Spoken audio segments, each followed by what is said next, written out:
తిరిగి BCN news కి స్వాగతం. పశ్చిమ గోదావరి జిల్లా నర్సాపురంలో వెంచేసి ఉన్న శ్రీ ఆదికేశవ ఎంఆర్ మన్నార్ స్వామివారి దేవస్థానంలో తిరునక్షత్ర బ్రహ్మోత్సవాలు అంగరంగ వైభవంగా జరుగుతున్నాయి. ఈ సందర్భంగా ఆలయ ధర్మకర్త పుప్పాల వెంకట కృష్ణారావు మీడియాతో మాట్లాడుతూ ఈ నెల 12వ తేదీ నుండి 22వ తేదీ వరకు తిరునక్షత్ర ఉత్సవాలు, 23వ తేదీ నుండి మే నెల 4వ తేదీ వరకు రామానుజాచార్యుల ఉత్సవాలు జరుగుతాయని తెలిపారు. ఉత్సవాల్లో భాగంగా ధ్వజారోహణ, పల్లకి సేవ, గరుడ, సింహ, శేష, హంస, గజ, సూర్య, చంద్ర వాహన సేవ, శ్రీరామ అవతారం, రథోత్సవం అత్యంత వైభవంగా నిర్వహిస్తామని తెలిపారు. మే 5వ తేదీన ఉదయం 11 గంటల నుండి అఖండ అన్న సమారాధన జరుగుతుందని ఆయన వివరించారు. ఈ నర్సాపురంలో ఏం చేసినటువంటి శ్రీదేవి భూదేవి సమేత ఆదికేశవ స్వామి దేవాలయంలో ఈ సంవత్సరం కేశవస్వామి బ్రహ్మోత్సవాలు 12/4/25 నుండి 22/4/25 వరకు జరుగుతాయి. అలాగే రామానుజ వారి తిరునక్షత్ర ఉత్సవాలు కూడా 23/4 నుంచి 4/5 వరకు జరుగుతాయి. ఈ సంవత్సరం విశేషం ఏంటంటే ఈ ఉత్సవాల నిమిత్తం శ్రీరంగం నుంచి ఒక 200 మంది భక్తులు ఇక్కడ స్వామిని సేవించుకోవడానికి వస్తున్నారు.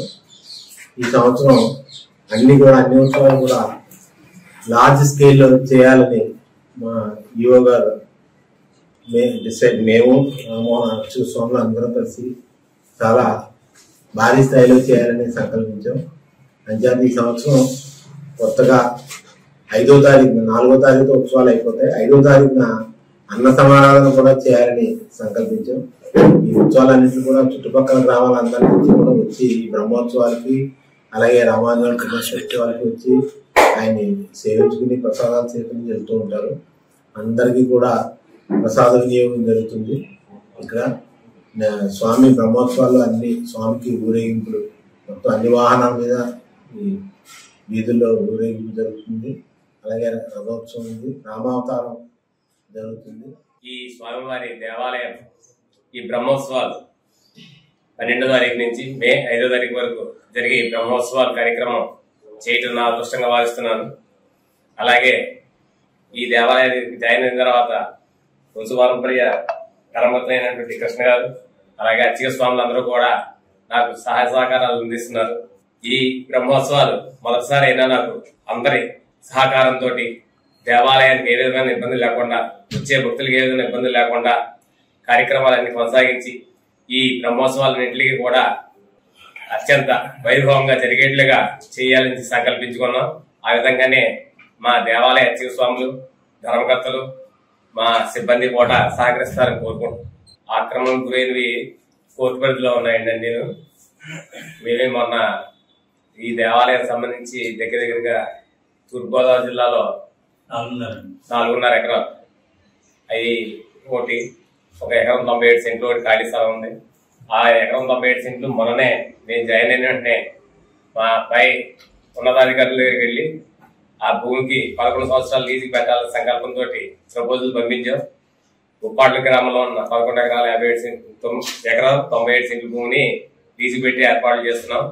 అలాగే పోలపల్లిలో పొలంప 21 సెంట్ భూమి ఉంది. అది కూడా 11 సంవత్సరాలు లీజుకి పెట్టాలని చెప్పి సంకల్పంతో అవి కూడా ప్రపోజల్లో పెట్టాం. అక్కడ ఉన్న ఓఏలన్నీ కూడా ట్రిబ్యునల్లో ఉన్నాయి. అవి దాని మీద తదుపరి ఉత్తర్వులు వచ్చినాయంటే చర్యలు తీసుకుంటాం. మార్చి 2వ తేదీన పోలీస్ స్టేషన్ లో జరిగిన సంఘటనకు సంబంధించిన సీసీ ఫుటేజీని 30 రోజుల తర్వాత ఎవరు విడుదల చేశారని విశాఖ జిల్లా మహిళా టీడీపీ అధ్యక్షురాలు అనంతలక్ష్మి ప్రశ్నించారు.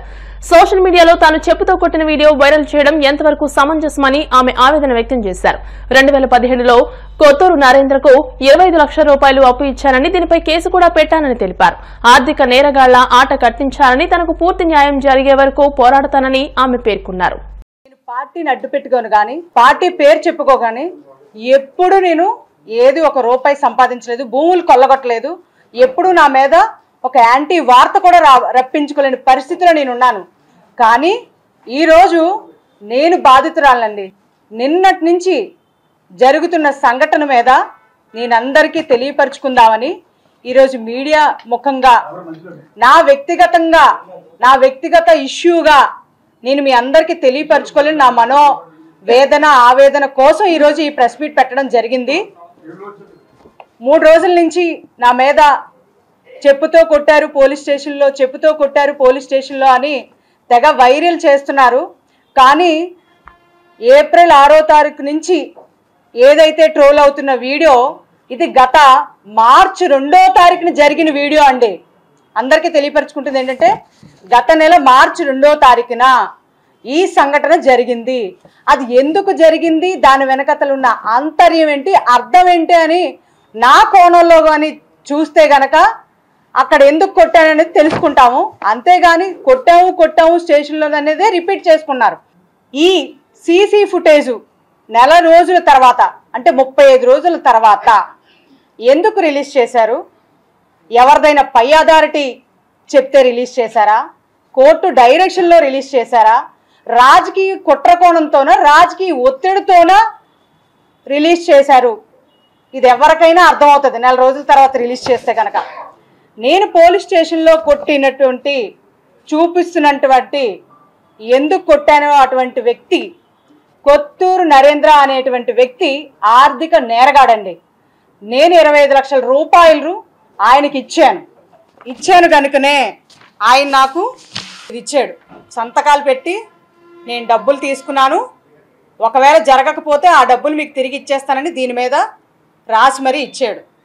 అలాగే ఇదే దాని మీద నాకు డబ్బులు రాకపోతే కోర్టులో కేసు వేసి జడ్జిమెంట్ వచ్చింది. ఆ జడ్జిమెంట్ కాపీ కూడా ఇది.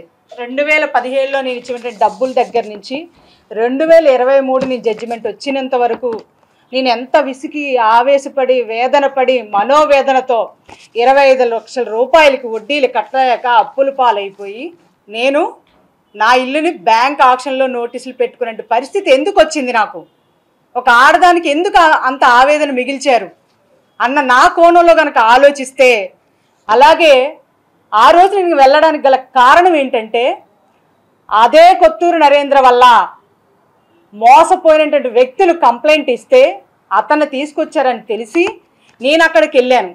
నేను కూడా ఒక బాధితురాలనే కాబట్టి నాకు కూడా ఏమైనా డబ్బులు ఇస్తాడేమో, వస్తాయేమో, ఇప్పటికైనా దొరికాడు కదా, పరారీ అయిపోయిన వ్యక్తి కదా అని చెప్పేసి నేను వెళ్తే ఒక ఆడదాన్నని కూడా చూడకుండా నన్ను ఎన్ని మాటలను ఉంటాడండి. నా గుండె ఆవేదన ఒకసారి అర్థం చేసుకోండి. నేను కొట్టడానికి గల కారణం ఏంటో తొంగి చూస్తే గనక, నా వైపు ఆలోచిస్తే గనక అది నాకు న్యాయంగా అనిపించుంచట్టు. ఎందుకంటే మోసపోయిన వ్యక్తి, డబ్బులు రాక వ్యక్తి, అప్పులు పాలైపోయిన వ్యక్తి మనోవేదన మీకు కనిపిస్తుంది. ఒక ఆడదాన్ని తిట్టిన తిట్లు కనిపిస్తాయి. అమెరికాలో జరిగిన ఘోర హెలికాప్టర్ ప్రమాదంలో ఓ టెక్ కంపెనీ సీఈఓ ఆయన కుటుంబం దుర్మరణం పాలైంది. జర్మనీకి చెందిన టెక్నాలజీ కంపెనీ స్పెయిన్ విభాగాధిపతి సీఈఓ అగస్టన్ ఎస్కోబార్ తన కుటుంబంతో కలిసి న్యూయార్క్ పర్యటనకు వచ్చారు. వీరు ప్రయాణిస్తున్న హెలికాప్టర్ హడ్సన్ నది మీదుగా వెళుతూ ఒక్కసారిగా గింగిరాలు తిరుగుతూ తలకిందులుగా నదిలో కుప్పకూలింది. అనంతరం మంటలు చెలరేగడంతో హెలికాప్టర్లో ఉన్న 6గురు మృతి చెందారు. సమాచారం అందుకున్న వెంటనే రంగంలోకి దిగిన రెస్క్యూ బృందాలు బోట్ల సాయంతో సహాయక చర్యలు ప్రారంభించాయి. హెలికాప్టర్ తలకిందులుగా నీళ్లలో కూరుకుపోయినట్టు అధికారులు తెలిపారు. ఈ ఘటనపై అమెరికా అధ్యక్షుడు డొనాల్డ్ ట్రంప్ తీవ్ర దిగ్భ్రాంతిని వ్యక్తం చేశారు.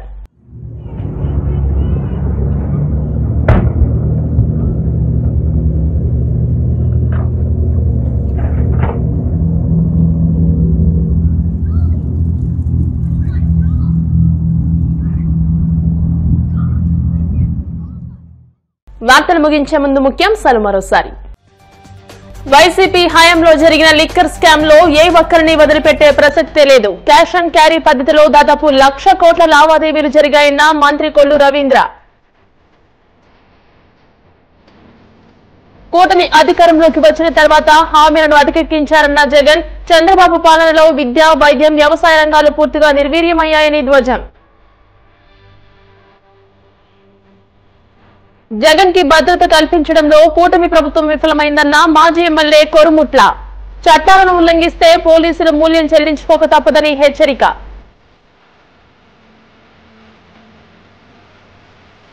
గూడూరు పట్టణంలోని కోనేటిమిట్టలో వైభవంగా శ్రీ కోదండ రామాంజనేయ స్వామి వార్షిక బ్రహ్మోత్సవాలు. సింహవాహనంపై పట్టణ పురవీధుల్లో విహరించిన స్వామివారు. ఈ వార్తలు ఇంతటితో సమాప్తం. మరిన్ని వార్తల కోసం BCN digital YouTube channel, Facebook page ని ఫాలో అవ్వండి. అప్డేటెడ్ వార్తల కోసం ప్లీజ్ సబ్స్క్రైబ్.